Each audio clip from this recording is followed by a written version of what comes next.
ভারতের মাটিতেও ঐতিহাসিক কিছু করতে সাকিব আল হাসানের অভিজ্ঞতার মূল্য বাংলাদেশ দলের জন্য হতে পারে অমূল্য।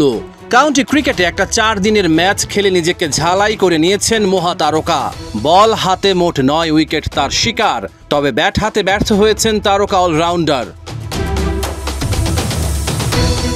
বল হাতে দুটি ছড়ালেও ব্যাট হাতে ছন্দে নেই সাকিব আল হাসান।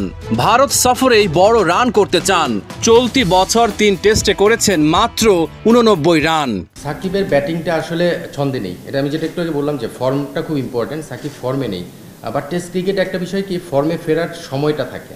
এই 2-4-5 ইনিংস দেখে কিন্তু সাকিবকে কেউ রেট করে না, সো আমরাও রেট করতে চাই না। সাকিব একজন অলরাউন্ডার এবং ব্যাটসম্যান হিসেবে ওই পজিশনের প্লেয়ার। জাস্ট একটা ইনিংসের ব্যাপার, সেটা করে ফেলতে পারলে, সময় নিয়ে করে ফেলতে পারে, আমার মনে হয় যে সে তার ফর্মে ফিরে আসাটা সময়ের ব্যাপার। কিন্তু বল হাতে অভিজ্ঞ সাকিব এখনও কাপ্তানের নির্ভরতার নাম। পাকিস্তানের বিপক্ষে ঐতিহাসিক জয়েও নিজেকে করেছেন প্রমাণ। চলতি বছর 3 টেস্টে মোট 9 উইকেট তার শিকার। ভারতের মাটিতে সাকিব হতে পারেন বাংলাদেশ দলের তুরুপের তাস, কিন্তু ওদের বিপক্ষে ব্যাটিংয়ে তার পারফরম্যান্স ভালো না। 8 ম্যাচে মাত্র একবারই পেয়েছেন 50-র দেখা।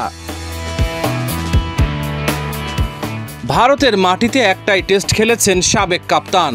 2017 সালে হায়দ্রাবাদ টেস্টে 2 ইনিংসে করেন 82 ও 22 রান। তবে বল হাতে সাকিব ভারতের বিপক্ষে পেয়েছেন সাফল্যের দেখা। 8 টেস্টে শিকার করেছেন মোট 30 উইকেট, 62 রানে 5 উইকেট ইনিংসে সেরা। ভারতের মাটিতে খেলা একমাত্র টেস্টে 2 উইকেট নিয়েছেন বিশ্বের অন্যতম সেরা অলরাউন্ডার। পরিসংখ্যানটাকে আরও সমৃদ্ধ করার তাড়না থাকবে তার। রহমান পেয়ার, 71।